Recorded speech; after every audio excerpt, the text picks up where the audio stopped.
Alright, YouTube, so we are back to talk about some Final Fantasy VII Remake, and as promised, we're going to look at the interview that had Naoki Hamaguchi and Yoshinori Kitase that, I don't know if you pronounce it C-E-D-E-C, or you could pronounce it Kedek. I don't know what this event is. I've never heard of it till this year.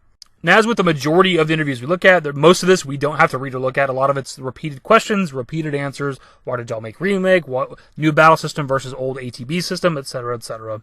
We're mostly here, of course, for the question and answers regarding Part 2, but there is one quote that isn't a part of the Part 2 question and answer segment that I do want to look at. Hamaguchi, we didn't think it was necessary to create an open world for Final Fantasy VII Remake as long as there was a strong story-driven game. Now, this is a statement that I can absolutely agree with. The story is the most important thing above, even the gameplay at times. If the story's not interesting or fun to play, nobody's really going to give a shit. If I'm not invested in this story and these characters, I'm not really going to be compelled to keep playing. Now, this is, a remake of Final Fantasy VII. Obviously, I'm going to enjoy these characters regardless. But still, with any sort of game, if you're just not invested in what's happening in the goddamn story, you're not going to care. That being said, however, I am still somewhat 50-50 on it because as much as I do enjoy the story, I wanted more from Midgar, as I said a lot. It didn't have to be a seamless open world where you can explore literally every sector in real time and all that stuff, but if we could have just visited them just for brief segments in the game, just seeing other parts of Midgar that we've never seen before, that's kind of all I wanted. I don't want to harp on this too long, just want to say that. Anyways, on to the Part 2 related stuff. When creating Final Fantasy VII Remake, we decided to have the entire game take place in Midgar, and we created a realistic world within Midgar. For example, in the original game, you didn't really have a sense of what it would look like to gaze up at the plate from the viewpoint of the slums, but we were able to visualize that in the remake. In Part 2, we wanted to take that type of detail and allow users to experience how they experienced Midgar in the remake, but with the rest of the world. That's a quote that absolutely has me excited for a couple of reasons. For one, I love the scale of Midgar, even if the background images at times aren't all that good, and even if we don't get to actually explore that scale, just stepping out into Sector 7 and looking up at the plate during the daytime, it's absolutely fucking awe-inspiring. And to think they want to take that scale and kind of use it within the rest of the world is pretty interesting. I'm not going to say anything's confirmed here, but we've been wondering for a while how they're going to handle every location, right? They put so much effort into Midgar.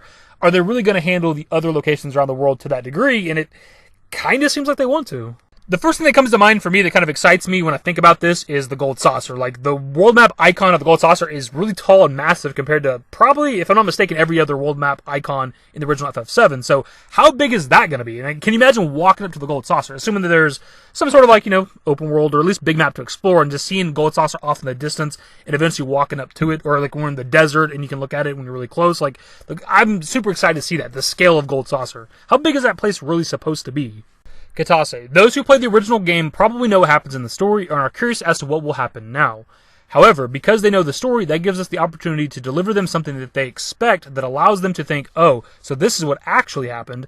It also shows them something that not only surprises, but also goes beyond their expectations. Because we have the original game already, if we can express these elements well, it can turn into something that users can definitely look forward to. We did this in Part 1 too.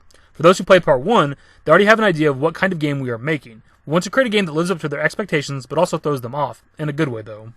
So I've seen people discuss this quote and kind of interpret it different ways. Some people are saying that they think it's going to be Part 2 is going to be very similar to Part 1. Just, it's not going to go off the rails. We're going to play pretty much the same segment that we did in the original game. Let's assume for the sake of conversation for this video, Part 2 is going to go up to Nibelheim. The calm segment to Nibelheim is going to be similar to how it was in the original game within Remake Part 2, just with additional story content. The thing is, with Remake Part 1, the story definitely went off the rails. The first 16 to 17 chapters are pretty faithful to the original game's Midgar segment, just expanded, extra stuff, more character development, things like that. But it's pretty faithful for the most part, even despite having the Whispers and Sephiroth, throughout the story. But that last little bit of the 17th chapter and then all of the 18th chapter, I don't know what game these people played, but that shit went way off the rails. I don't necessarily hate it, but goddamn, it's nothing that was even in the original game at all. And with the ending of Remake Part 1, with the potential of Zack being alive, whether he's in our timeline or a different timeline, we don't know the ramifications of that, with us killing the Whispers and the Whisper Harbinger at the end of the game, we don't know how that's going to affect the story, and I don't know how you do the ending of Remake Part 1 and then expect the rest of the story to play out similar to how it did in Final Fantasy VII.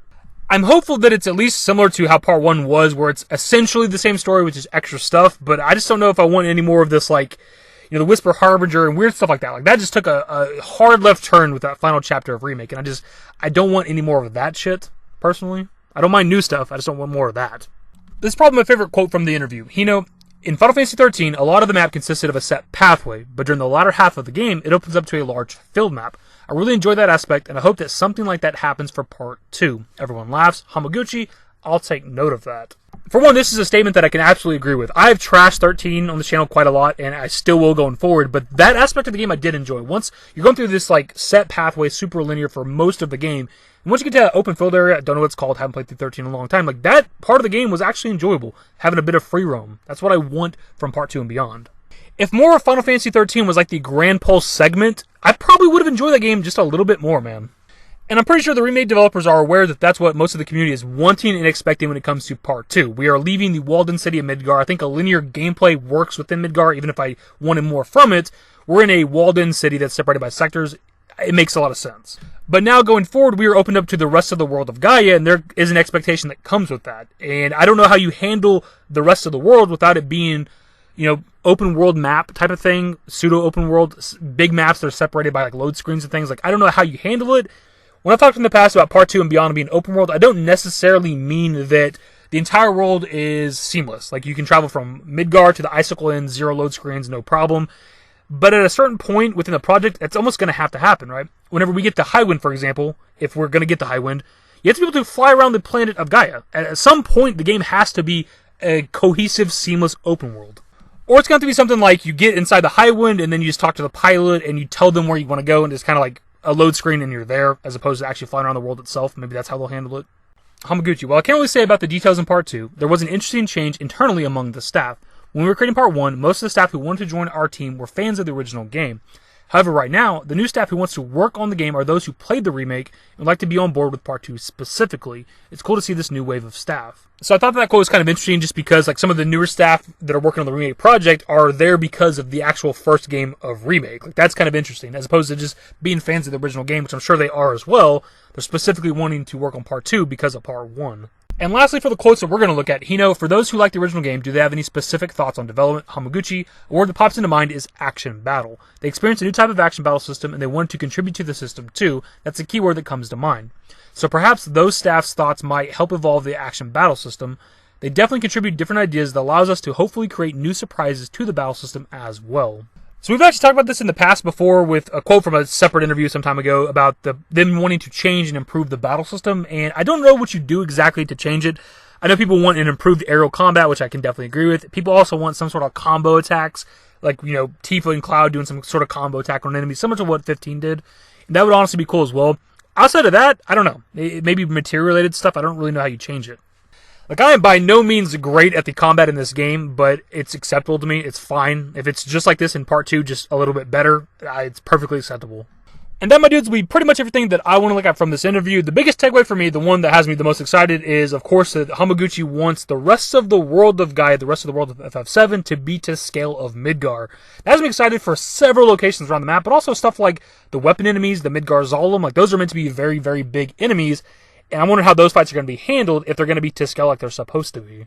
Anyways, the video is kind of long, so we're going to wrap it up like usual. We talked about several things within this video, so just whatever you want to discuss in the comments, leave them below. Either way, that's the video. Hopefully you enjoyed it. If you did, give it a thumbs up. Subscribe to the channel if you guys are new. We'll submit more Final Fantasy 7 Remake content. Turn on notifications.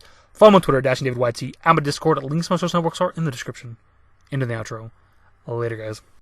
Used to care what people thought, but now I care more, and nobody out here's got it figured out. So therefore, I've lost all hope of a happy ending, depending on whether or not it's worth it. So insecure, no one's perfect. We spend it with no shame. We blow that like Coltrane. We in here like Rogaine, or leave it like Cobain.